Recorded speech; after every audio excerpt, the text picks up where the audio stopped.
The two leading candidates in the 2024 election are making a trip to the southern border on the very same day. Both President Biden and former President Trump will be in Texas on Thursday. The president will head to Brownsville, where he will meet with Border Patrol agents, law enforcement officials, and local leaders. Trump will deliver remarks in Eagle Pass. Let's bring in CBS News Chief White House correspondent Nancy Cordes. And Nancy, they will be hundreds of miles apart, but walk us through what both Trump and Biden have planned for Thursday at the border. Right. It's kind of a wild split screen moment, Nancy, although I guess not that surprising when you consider that immigration is going to be one of the biggest issues in the November elections, and these are the two frontrunners for their parties. So let's start with President Biden. His team announced today that he is going to be in Brownsville, Texas, near the Gulf of Mexico. They say that he is going to meet there with local officials, with law enforcement, with Border Patrol officers. He's going to get a sense of what's happening on the ground, and he's going to use the opportunity to push House Republicans to support a border deal that he cut with Senate Democrats and Republicans several weeks ago that House Republicans declared dead on arrival. And then the former president, President Trump, is going to be about 300 miles away in Eagle Pass, Texas. And if that location sounds familiar, it is because that is where last month the governor of Texas ordered the Texas National Guard to essentially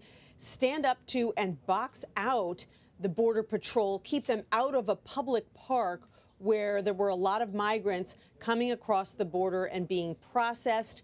And that led to this very strange standoff between the Border Patrol and the Department of Justice, really, and the state of Texas over who controlled that park and the right to process migrants as they came across the border. So the former president is going to be there. Pretty clear why he chose that location. Most likely he will talk about why he feels that the governor of Texas did the right thing amid this continued dispute between the federal government and the state.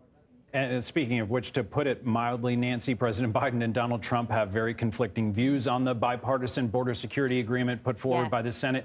What specific arguments do you expect us to hear Thursday for and against the bill?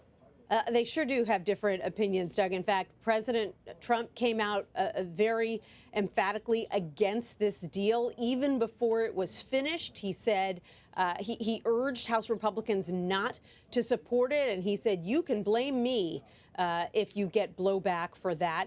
He didn't give many specifics about why, or really any specifics about why he thinks that this is, in his words, a terrible deal. But what Democrats argue is that he simply didn't want the president to notch a win in an election year on a very important issue like border security, because this was a very tough set of new policies that would really move the ball further when it comes to border security than the two sides have been able to do in decades. And so House Republicans followed the former president's lead, and they said no way.